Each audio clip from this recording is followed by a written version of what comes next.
Hello guys, welcome back again. Dito lang yan sa channel natin kay Trendcoins. Ngayon mga Trendcoins ay ngayon lang tayo ulit nakapag-update dito sa channel natin kasi nga nasira yung cellphone natin.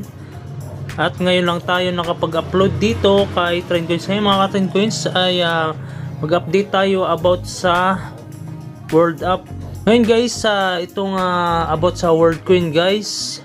Sa mga merong World Coin na in-install ay kailangan yung gawin ay ang kailangan nyo lang gawin guys para ma-retrieve yung account nyo sa World Up ay kailangan naka-backup yung Gmail ninyo dito para bumalik yung account ninyo.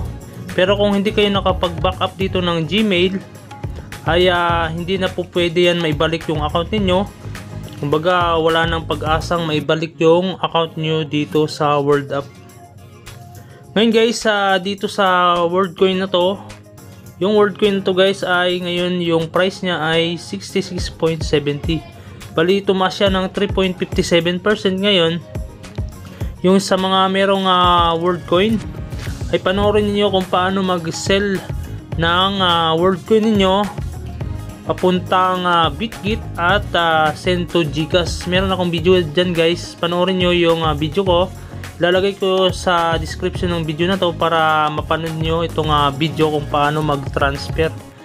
Ngayon guys, dito naman sa pag-uusapan natin na to guys ay yung mga World Up na in-install tapos in-install ulit. Ngayon ang kailangan nyo talaga dito ay mag-backup ng Gmail niyo.